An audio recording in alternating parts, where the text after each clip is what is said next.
আমরা এসে গেছি ইন্ডিয়ান ফিল্ম ইন্ডাস্ট্রির কিছু আপডেট নিয়ে। আজ থাকছে স্পিরিটের কাস্টিং ড্রামা থেকে আল্লু অর্জুনের নতুন সিনেমার নাম, আর সাথে থাকছি আমি সুরাজ। তো চলুন শুরু করা যাক। আজকে আমাদের প্রথম নিউজ স্পিরিটের তৃপ্তি ডিমরির কাস্টিং নিয়ে।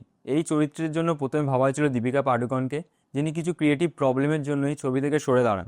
এরপরে আসে তৃপ্তি ডিমরি এবং তিনি এই ছবির জন্য 4 কোটি টাকা পারিশ্রমিক পাচ্ছেন, যেখানে দীপিকা পাডুকোন 20 থেকে 40 কোটি টাকা ডিমান্ড করেছিলেন। স্পিরিট এক ইন্টেন্স কপ থ্রিলার, যেখানে প্রভাসকে একটি সৎ এবং ভয়ঙ্কর পুলিশ অফিসার রূপে দেখা যাবে এবং এই ছবিটা পরিচালনা করবেন সন্দীপ রেড্ডি ভাঙ্গা। পরের নিউজ আসছে আল্লু অর্জুনকে নিয়ে।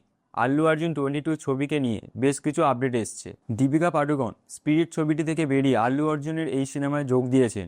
700 কোটির এই প্যান ইন্ডিয়া মেগা প্রজেক্টে মূল আকর্ষণ হচ্ছে 6জন লিডিং লেডি। বর্তমানে যে নামগুলি উঠে আসছে দীপিকা পাডুকোন, জাহ্নবী কাপুর, মৃণাল ঠাকুর এবং ভাগ্যশ্রী বোরসে।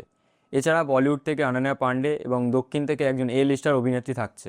এই সিনেমায় আল্লু অর্জুনকে 3টি ভিন্ন চরিত্রে দেখা যাবে। এই ছবিতে মিউজিক দেবেন হলিউডের বিখ্যাত কম্পোজার হান্স জিমার। এই ছবির নাম নিয়ে একটি আপডেট এসেছে, সম্ভবত এই ছবির নাম হতে পারে আইকন। আপনারা তো জানেন আল্লু অর্জুনকে আইকন স্টার বলা হয়, তাই তিনি নিজেই এই ছবিটির নাম আইকন রাখতে চাইছেন। তবে দিল রাজু এই নামটি রেজিস্টার করে রেখেছেন, যদি আল্লু অর্জুন তার কাছে অনুরোধ করেন তিনি আনন্দের সাথেই নামটি দিয়ে দেবেন। পরের নিউজ আসছে বরুণ ধাওয়ানকে নিয়ে। কার্তিক কৃতি ছাড়াই সুপার ন্যাচারাল টুইস্ট নিয়ে ফিরছেন লুকাছুপি। বরুণ ধাওয়ান ও সারবারিবাগ জুটি বাঁধছেন এই হন্টেড রোমকম ধাঁচের গল্পতে, যেখানে প্রেমের মাঝখানে এন্ট্রি হচ্ছে ভূতের। এছাড়াও বরুণ ধাওয়ান ও দীনেশ বিজয় আনছে এক মিথোলজিক্যাল হরর কমেডি। এটি স্ত্রী ইউনিভার্সের অংশ নয়।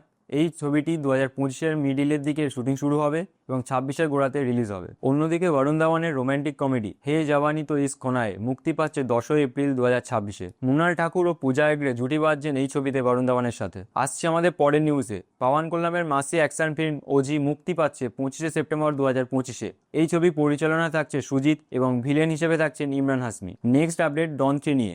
কিয়ারা আডবাণীর জায়গায় দেখা যাবে কৃতি শ্যাননকে। ফারহান আখতারের এই ছবিতে রণবীরের বিপরীতে দেখা যাবে কৃতি শ্যাননকে এই প্রথমবারের মতো অ্যাকশন ঘরানার ছবিতে। অন্যদিকে বলিউডে তৈরি হচ্ছে ডক্টর এপিজে আব্দুল কালামের বায়োপিক, যেখানে মুখ্য চরিত্রে দেখা যাবে ধানুষকে এবং পরিচালনায় দেখা যাবে ওম রাউতকে, যিনি তানাজি এবং আদিপুরুষ ছবির জন্য বিখ্যাত।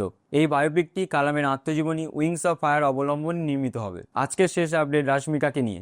জুনিয়র এনটিআর এর পরবর্তী ছবি ড্রাগন ছবিতে একটি আইটেম গানে তাকে দেখা যাবে। এরকম আপডেট আরও পেতে চাইলে আমাদের চ্যানেলটিকে সাবস্ক্রাইব করুন।